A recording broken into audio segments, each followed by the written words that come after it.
et mardi, nous parlons des ressources humaines. Hello, mes chers stratèges du capital humain. Aujourd'hui, j'ai le plaisir de pouvoir vous montrer une petite astuce. Ce sera comment personnaliser un bulletin de paye en y insérant un logo d'entreprise. Alors, on va le faire en trois parties. La première partie sera de vous présenter quelles sont les préparations préliminaires à faire, comment préparer votre logo, d'accord? Parce qu'il y a deux conditions. La première, c'est que le logo doit pouvoir avoir un poids inférieur à 100 kHz. La deuxième condition, c'est qu'il doit être converti au format BMP, qui est le format pris en charge par le logiciel Sage Pay. La deuxième étape sera naturellement de créer un modèle personnalisé ou alors créer votre modèle personnalisé. Et la dernière étape, ce sera de définir ce modèle comme étant le modèle par défaut pour vos éditions de bulletins de paye. Alors, si vous êtes prêts, c'est parti. Premièrement, on va commencer par la préparation d'un logo. Donc, on va chercher par exemple ce logo que nous allons ouvrir avec Paint, comme ceci. Voilà. Une fois que c'est fait, bien, nous allons nous assurer que la taille est bien sûr inférieure à 100 kHz. Là, je vois qu'on est à 59,8, donc c'est bon, ça peut passer. Nous allons rapidement procéder à la conversion du fichier au fichier BMP. D'accord? Voilà. Je vais le mettre ici. Je vais l'appeler logo simplifié. D'accord? Je vais mettre la V2 comme ceci. Très bien. Voilà.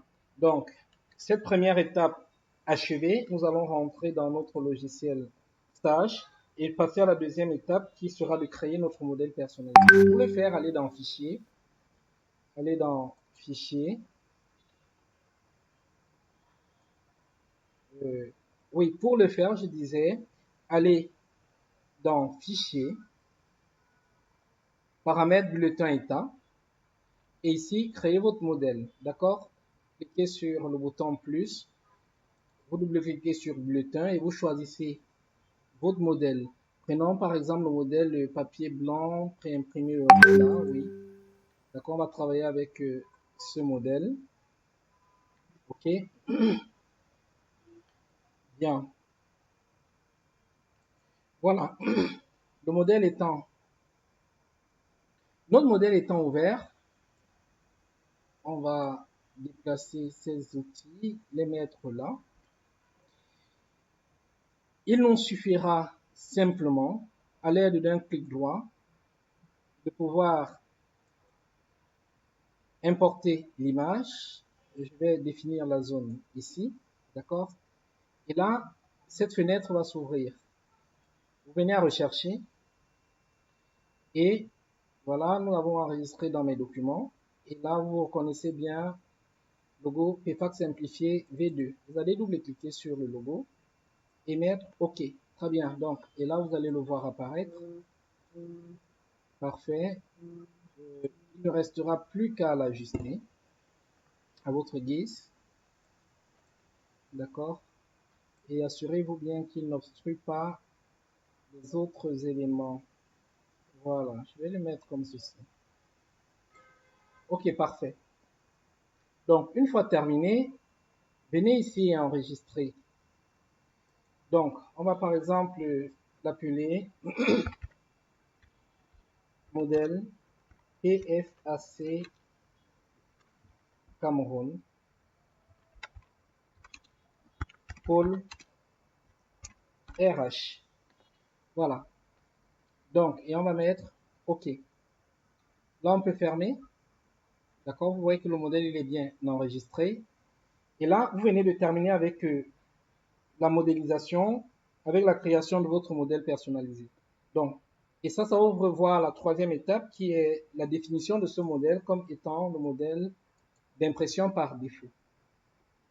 Avant de définir comme étant modèle d'impression par défaut, regardez, ici, nous n'avons encore fait aucun paramétrage, aucune définition. Et voilà à quoi ressemble un bulletin de paye. D'accord? Voilà, on va cliquer là. Très bien. Donc, voilà à quoi ressemble le bulletin avant la personnalisation. Et passons donc à l'étape 3. Personnalisons. Pour le personnaliser, le bulletin, allez dans Paramètres, Paramètres de paye. Et prenez l'onglet Bulletin état. D'accord? Ici, changez de paramètre. Mettez paramètres personnalisés. Là, vous avez la possibilité de sélectionner. Voilà, c'est le seul modèle que nous avons. Modèle PFAC Cameroun pour RH. Très bien. D'accord? Et ici, on peut remettre la même chose. Voilà, on va mettre le même modèle pour les impressions en PDF. Voilà, et on va mettre OK. Parfait. Donc, désormais, notre modèle est bel et bien pris en charge. Et nous allons vérifier cela. Ainsi, fiche de paye, bulletin. On va sélectionner le même et on va appliquer l'aperçu. Puis OK. Voilà. Donc, vous voyez, désormais, vous avez appliqué votre logo. S'il y a des petits ajustements, vous-même, vous pourrez redéfinir vos ajustements. Et là, ça m'est fait un autre astuce du jour.